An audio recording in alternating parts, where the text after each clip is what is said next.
சென்னை வள்ளுவர் கோட்டத்தில் சாதிவாரி கணக்கு நடத்த வேண்டும் என்று வலியுறுத்தி பாட்டாளி மக்கள் கட்சி மற்றும் சமூக நீதி கூட்டமைப்பு கட்சிகள் சார்பில் ஆர்ப்பாட்டம் நடைபெற்று வருகிறது. அந்த காட்சிகளை தற்போது காணலாம்.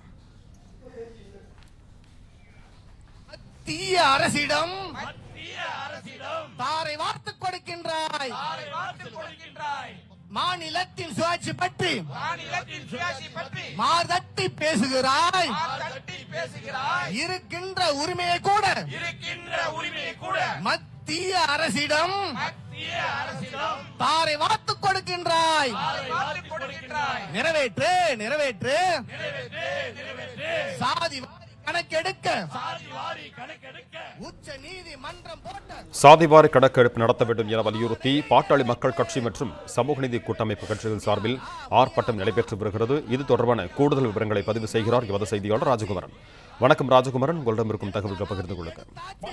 இந்தியாவில் பல்வேறு மாநிலங்கள் சாதிவாரி மக்கள் தொகை கணக்கெடுப்பை நடத்தி வரக்கூடிய சூழ்நிலையில் தமிழ்நாடு அரசும் சாதிவாரி கணக்கெடுப்பை நடத்த வேண்டும் என்று பாட்டாளி மக்கள் கட்சி சார்பில் தொடர்ச்சியாக வலியுறுத்தி வருகின்றார்கள். ஏற்கனவே சட்டப்பேரவையில் வலியுறுத்தியதோடு சேர்த்து தற்பொழுது போராட்டத்தின் மூலமாகவும் தங்களுடைய கோரிக்கைகளை பாட்டாளி மக்கள் கட்சி முன்னெடுத்து வருகின்றது. இன்று சென்னை வள்ளுவர் கோட்டத்தில் நடைபெறக்கூடிய இந்த தொடர் முழக்க ஆர்ப்பாட்டத்திலே பாட்டாளி மக்கள் கட்சியினுடைய தலைவர் மருத்துவர் அன்புமணி ராமதாஸ் பங்கேற்றிருக்கின்றார். மேலும் சமூக நீதி கூட்டமைப்பு கட்சிகள் என்ற அடிப்படையில் 8க்கும் மேற்பட்ட கட்சியினரும் இணைந்து தற்பொழுது இந்த தொடர் முழக்க போராட்டத்திலே பங்கேற்றிருக்கின்றார்கள். அது மட்டுமல்லாமல் தமிழ்நாட்டில் இருக்கக்கூடிய பல்வேறு சமூகங்களை சார்ந்த சமூக அமைப்பினரும் பாட்டாளி மக்கள் கட்சியோடு இணைந்து தமிழ்நாடு அரசை வலியுறுத்தக்கூடிய விதமாக இந்த ஆர்ப்பாட்டத்தில் பங்கேற்றிருக்கின்றார்கள்.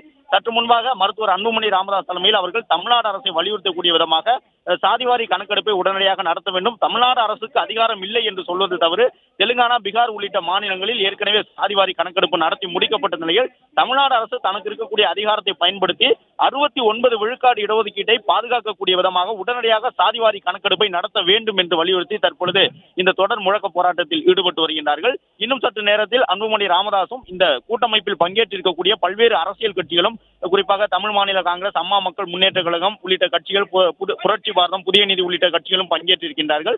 மேலும் பல்வேறு சமூக அமைப்புகளும் பங்கேற்றிருக்கக்கூடிய நிலையில் தமிழக அரசை வலியுறுத்தக்கூடிய விதமாக அவர்கள் மேடையில் இன்னும் சற்று நேரத்தில் உரை நிகழ்த்த இருக்கின்றனர். நன்றி ராஜகுமரன், உங்கள் தகவல்களுக்கு.